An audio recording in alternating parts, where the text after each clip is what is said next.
Our world, with all the power and energy of its natural resources, is an interconnected living system, a vast web of dynamic relationships. All relationships are a continuous movement between differences, part of an underlying pattern connecting us all. And all of nature's patterns are constantly changing. Our focus is no longer only on the individual parts, but more on the synergistic relationship between the parts. That cooperative process of creation and co-creation which leads to growth, change, and unpredictable breakthrough. The participation of human energy in all its diversity is an essential part of this web of life. And our capacity for relationship provides us and our organizations with the most flexible resource for responding to the complex challenges of today. Organizations today face enormous challenges. How do you attract, keep, and motivate exceptional people to really make the decisions and lead the organization through the unknown waters that we're all going to face tomorrow? You have the external challenges, competition, the environment, customers that demand a lot more of organizations that they used to, and then you have the internal challenges, an increasing diverse workforce, changing of the structures within the organization, flattening of the organization. There are all kinds of different challenges that 10 years ago did not exist. All of those things added together have changed the rules of the game, and we have to compete in a different way than we did before. Somehow it's a very, very fundamental change taking place in society. We have had a patriarchal form for practically all organizations in the society. We've had it for centuries, and it's being challenged now, and it's being challenged in a constructive way. The completely autocratic type of manager is going to be significantly less effective because he really assumes all the answers are there and doesn't seize on all the talents and the creativity and the thoughts of the other people. There's no time as usual, so let me get right to the point and refer you to the reports for implementation. Now, the numbers for this quarter aren't looking any better than last. Our competitors continue to challenge on multiple fronts. They're smaller, they're leaner. This doesn't leave us with a lot of choices. If you'll turn to page 3 in your binders, as you can see by the graphic, we're determined to eliminate one management level straight across the board. This saves us... Sir, is there room for discussion on this? No. Well, I understand your reasons, and I'm sure that the rationale is all here. It's just that this particular tier that you've targeted in my department really functions as a team. Davis, this is a business, not a ball game. I don't like change either, but we all have to share sacrifice equally. Besides, we've got some real stars here in marketing who can hit in the clutch. No need for extras. Base is loaded, sir. I'm confident this is our best course. I don't imagine any of you will have significant difficulty facilitating the adjustments. Often, As I said, it's neither the manager's nor the employee's individual style which is at issue, but rather the organizational environment, which has built up relationship patterns that have become energy depleting. no problems then? Not a one. People want to be the nails that are all even in a row. They don't want to be the nail that sticks up and gets hammered down because they're very different. So what happens is any great ideas that are generated within one person, they're afraid to share it. They don't want to be different. They don't want to stick out. So the cost to the organization, the potential of losing a really great service or an idea that the customer really wants. You can go to the other extreme where you have a total team builder, but you're building teams all the time and you're maybe never getting to any answers or decisions. That's not the direction to go. We should just stay on our existing track. Track? Who's on the track? What about the objectives? Does anyone remember the objectives? Not the objectives again. People, listen, people, we have to define priorities. This right-sizing will need staff cuts. Look, there are other things that need our attention. We need first to restore organizational health. But we've looked at options for 2 days now. When are we going to decide? We can't decide on anything until after we've explored all of our options. Can we just stop with the exploration and land already? But this should be a group decision. Consensus? I think there was some support for redoubling commitments to customers. Look, I see my suggestions getting lost here. Excuse me, but we were supposed to be done 3 hours ago. I'm so tired of all of this horizontal freelancing. It occurs to me that We have to make a decision. but I'm sorry. All ideas are not equal. In a chaotic environment, there's no consensus about when things get done, how things ought to be done, no rules, no ethics. We might say nothing gets done. It's a totally unproductive, counterproductive situation, and in time it would just actually collapse. There are more and more well-educated, very competent people. And if you want to attract and hold creative, competent people, you have to provide an environment in which they'll be satisfied to work.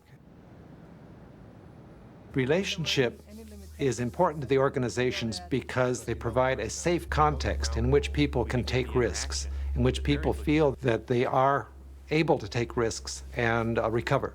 Human resources are unlimited and therefore give us unlimited potential.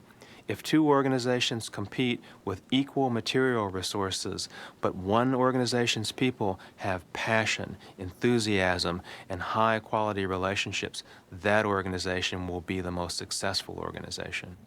You know what relationship looks like in the old environment? It's very starchy, it's very stiff, it's unnatural, it's robotic. In the new organization, it's energetic, it's vibrant, it's colorful, it's creative. And I don't think organizations are going to be able to survive if they don't develop relationships. Relationship in the organization is the way that we get our work done. None of us work independently. We all rely on each other. And without the relationships with others within the organization, we could not accomplish our goals. You cannot have satisfied customers unless you have satisfied employees. So those internal relationships are just as important as the external relationships in any organization. Your customers are essentially your bottom line. So your relationships with your customers will either make or break your business. If I have a choice between two competent people or organizations, I will probably choose the one where I have a relationship, where there is trust and competence. We also, in an organization, rely on relationships to transfer information. The organization's aims, its purposes, and its goals are transmitted through relationships. So when the item arrives, the yard manager checks it in here, checks it out when it's sold, and it shows up on my screen immediately. That's right. So I can guarantee my customers that we'll have what they want. I can let you know in advance what they're going to need, and then you can know it's here. The next thing, you'll have them on the forklifts. Technology doesn't happen without people. And how those people interact with each other, the relationships that they have, and how they can work together to create technology and to make technology work for them is really the key to a successful organization. Great for me. So you think you can explain this whole thing at the directors' meeting? Excuse me, are you Ray Dennis from sales? Yeah. I'm Eva Tompkins from accounting. This new inventory system is beautiful. I sent you some plans last week on how sales and accounting could coordinate goals. Probably just hasn't crossed my desk yet. Oh, that's funny, but if you'd like, I could quickly talk to you about how we could save some time and some money. Oh, well, we have a meeting right now, but I'll call you. Thanks. This sounds important. Take some time. We're ahead of schedule anyway. Frankly, I'd just like to get this done as quickly as possible. Accounting, right. They love to take everything, reduce it to a numbers game, and take all the credit. Do you know her? Maybe she's got something. I don't know her. I don't know her enough to trust her. Listen, when accounting stacks lumber, I'll call her. Many people in an organization tend to have a very narrow functional perspective. They see things only from their functional view, and they can't appreciate the feelings and the views of others from other functional areas. I think that if we focus on a relationship, then we can break those functional barriers. You can't say to people, at least so they'll buy it, you know, if you really work to develop a relationship, your bottom line would be better. It sounds hokey, but it is really true. And it all, again, is around sharing necessary information. Sometimes you can tell, I mean, if you are an outsider, you want to make some request from a department. If they don't know you, they're going to say, okay, I'll send you a form, which is only about 200 pages. It would take about 90 days to process, and it will probably need about 6 signatures. But if you have a good relationship, then they can cut through all the nonsense and say, okay, let me make a phone call, boom, that's it. Organizations have been built around the notion of getting the work done, get the task done.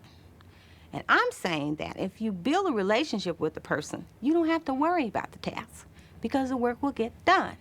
The environment nowadays is really team-oriented. So without a relationship, team is not a team. Well, now, just because you bring a group of people together and they do have a common process and they do share some common goals, does not really mean that they're going to work well as a team.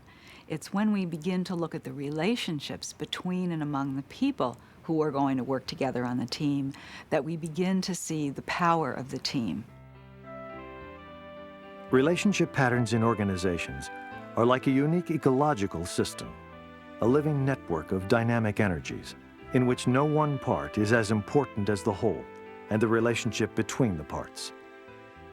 But we need to look at each part as a place to begin the process of change and trust that as one part shifts, others will shift in response.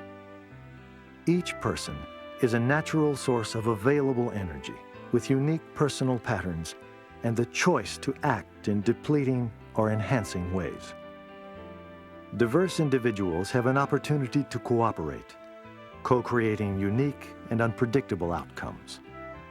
Over time, personal and interpersonal relationship patterns create a dynamic organizational energy field with potential for enhancing or depleting human productivity. Anyone coming into an organization, brand new, will most of the times follow the formal relationships. It is the informal ones that are difficult to detect sometimes or to get into sometimes. Some organizations are just alive. There's a lot of energy. There's positive vibes you get from them. People are open about how they feel. They're open with one another, and they challenge one another in a constructive and a positive way. Other organizations that I've been in, there's challenge, but it's challenge so that I win and you lose. Someone wins at somebody else's expense. Organizations have to run, they have to run efficiently, and they have to run effectively. And somebody has responsibility to run a particular project. They need a certain amount of information, and then they have to go with it. We can sense the different organizational energy created by the patterns that came before. Old patterns are changing, and there is uncertainty about the new. You know, we've got a very efficient team in touch with a very diverse market. I know. You've invested a lot in your team. It could be tough. Let's redouble our customer commitment and keep Amy's team busy. I think the trick in the balance is how do you get people to really give you the relevant type of information and make sure that the team is giving information that is really the useful information and reflects their true thoughts. In our organization, what we've tried to do is to blend the control environment and the consensus environment into more of a consultative environment. When you have a sense of shared ownership and have shared responsibility in the whole organization, then together you're creating something, and that co-creation allows you just automatically to come into the right balance and use competition when it's appropriate and use cooperation when that's appropriate. And this cooperation needs to be part of a conscious organizational strategy rather than left to chance, starting with a look at what prevents cooperative relationship. Organizations have a lot of barriers in terms of developing relationships. Hierarchy is one of them. The more hierarchical the organization, the less it tends for relationships to develop. Relationships are living things. They need care and attention over time. Time is something that most management doesn't want to spend. Oftentimes, when there isn't trust in an organization and something goes wrong, then you start pointing the finger at who did it, what happened, and there's no trust there, so then you start, well, I didn't do it, you did it.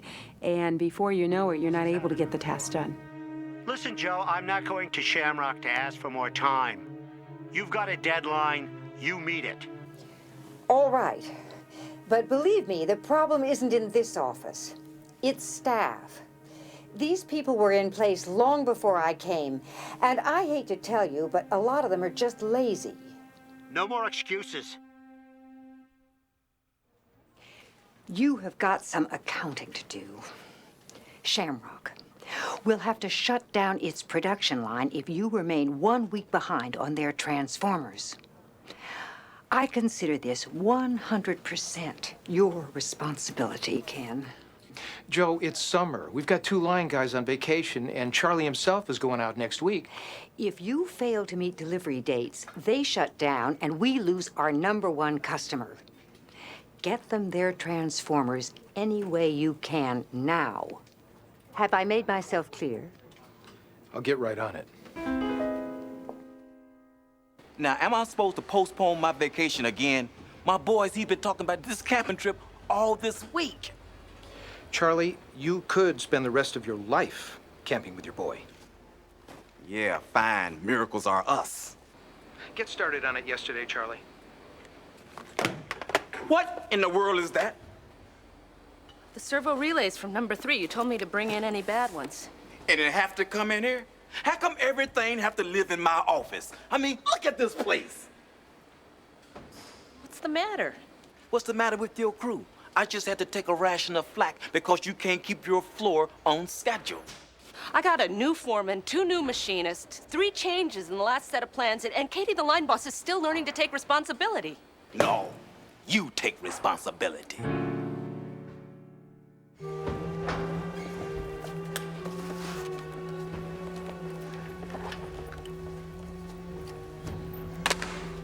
Katie, you're a week behind with the Shamrock order and about to lose it. I can cut you some slack most of the time, but not now. Get moving. What kind of thing is that to say? We're holding our own. We're always working under pressure. Do this, do that, do it now, do it yesterday, you. But no, it's always blame, blame, blame. It's his fault, it's her fault. I would like to see just 2 people working together, helping each other just once. Look, I get orders, I pass them on. It's called work. You want to work here? Let's see some transformers coming off that line. Mia, I've always done everything you ever told me to, and I've done it well. I worked overtime without pay or thanks. I'll do what I can this time too, but at 5 o'clock, I'm off the clock and on my way home. When a relationship is depleted, it is almost impossible to get it back on track because the person who has been done wrong remembers that, especially when there is nothing that they've done that caused that behavior.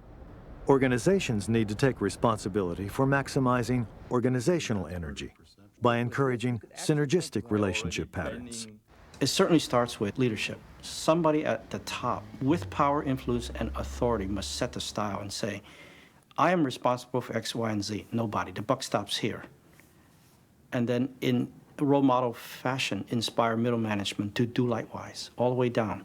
The role of leadership is walking their talk around relationships. It means role modeling, building relationships with others, honesty, candor, giving feedback when it's most difficult to give feedback, and not shooting the messenger. I promised Shamrock a delivery date without clearing it with you and your team, so it's my fault that we're a week behind. I'll call Tony Cronin over there, explain the situation, and ask if we can ship part of the order on the delivery date and the rest in 2-day increments. Let me get with my people and see what we can do on our end. Thanks, Joe. Ken, we're a week behind with the Shamrock order, and Jeff wants us to find ways to meet the customer halfway. What do you think's possible? Not much. We've got 2 guys out. We've got a trainee on the line. And Charlie's going fishing. But if we don't have to have the full order out by the delivery date, yeah, we'd be off to a good start. Good thinking. You could run this place someday. Thanks. I'll let you know how we do. Oh, and thanks for the early warning. Ken, I canceled my vacation once already. My boy, he has his heart set on it. You gotta understand. I do. I also understand that we've got to get the line moving. Now, what can we do? Can I fill in? Yeah. I mean, you used to work here before. You think you still remember everything? That was BC, before computers. Yeah, but you know the line and you know the mechanics. Now, I could put you together with Mia, who could design rockets if she didn't like working with me so much. All right, Charlie. Let's do it. Mia, how's your crew? I got 2 guys out and 2 guys learning. I could use some more time. Yeah, well, I know you're doing a good job with the training, but time is something we don't have. In fact, we got to jump up a whole week on the Shamrock order, and then I'm out of here on vacation. Ouch. Ken's going to fill in. He knows the line, but he's going to need your computer smarts. Okay. I'll talk to the crew about overtime and Saturday. But they're gonna want something in return. Like what? I'll ask them and get back to you. Deal. We'll bring you guys some catfish. Okay. We're gonna miss you, Charlie. Hi, Katie. I know it won't seem fair, but can you and your crew go into overtime and Saturdays so we can at least start to get the Shamrock order moving? You know, the reason we're behind is because somebody up there promised a delivery date that's not practical. I know, but it's done. What can we do now? This time, not much, except to go into overtime. But next time, here's what I want. I want somebody to walk in here and ask us how long it'll take to fill an order. You got it. There's one thing that we have that no one else has, and that is our employees. I think the key is to create an environment where an employee feels that he or she is wanted, that their contribution is eagerly sought after, that you want to listen to what they say and what they can contribute. Then they would be so energized about really creating the right kind of product and really providing the best kind of ideas and suggestions for the bottom line, that the profitability of the organization would be very, very, very much increased. And most organizations think they know how relationships are fostered and don't in most instances. So first of all, an assessment. Secondly, once that assessment is done, understand what works most effectively.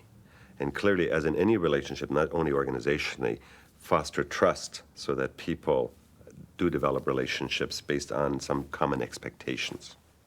In order for us to take a risk, we have to be trusting. And hopefully our organizations are beginning to build environments that allow people to be trusting.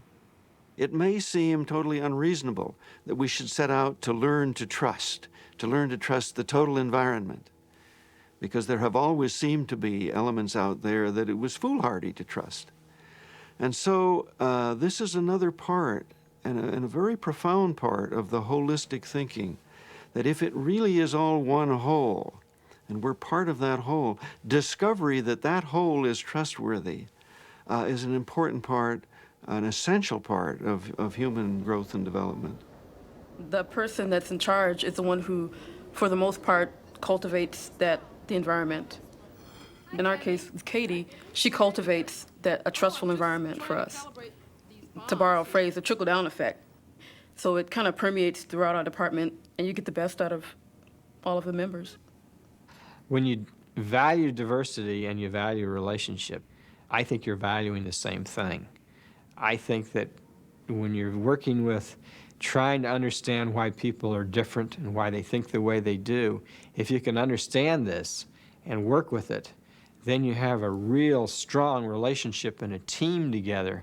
You need to have a perspective that looks at similarities and differences at the very same time. You need to become cross-eyed in terms of one eye focused clearly on similarities, and at the very same time, the other eye focused clearly on differences.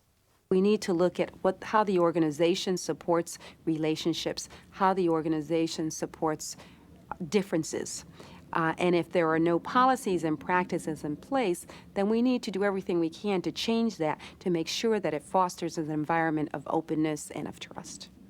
The key element for helping people work together to find some kind of relationship is to identify some sort of shared objective, shared outcome that's to each person's advantage. I sometimes feel that not everyone is pulling their weight. I know I contribute to the problem. If things are going to get fixed, I think it has to come from above. Or maybe if you said what you said to me before. I think there are things that can be improved about production, but it just seems to me people don't work together here. Why is everything always such a crisis? There's no trust. That comes with the territory. Never known it not to. You gotta get good about blowing off steam, or it really gets to you. Charlie, when you blow off steam, you shoot it in my direction. Maybe you just take it that way. Besides, you don't do so badly yourself. When you said that you were getting flack because I couldn't keep my floor on schedule, I got hurt and I reacted. Well, tell the truth. I was so fed up with Ken that... Charlie's right. When I get pressure, I come down harder on him. Now, I didn't actually realize until today the ripple effect. There probably is an interim period in organizations where the manager may have to work at encouraging the development of cooperative attitudes. But this is probably temporary. We're probably coming into a period in which that's going to be more and more natural for all of us, because once you really know yourself to be part of a larger organism, what other way is there to behave? The messages that we receive in our organization is to leave difference aside and to make sure that you assimilate and have the style of the particular organization. So what happens is that you lose so much of who you are, your differences, your experiences, your values. It's very important that we bring that along with us, that when we are at the table, when we're working on the job, that 100% of us is there. Understand the differences in people, encourage one another through positive candor, frank exchange and feedback, where I tell you what I like about what you're doing and I suggest things that would strike me that you could do better. People like that and they respond to that. Everybody wants to be better. If you can penetrate that through an organization, you'll start having a very positive, very powerful culture develop. I think it's important to change the organization, to understand that that change occurs through small wins, not through large sweeping changes, but through a series of small increments, and focusing on those small wins as a means of changing those organizational constraints and creating a safe climate, a favorable climate, a climate in which people can work together and find common ground.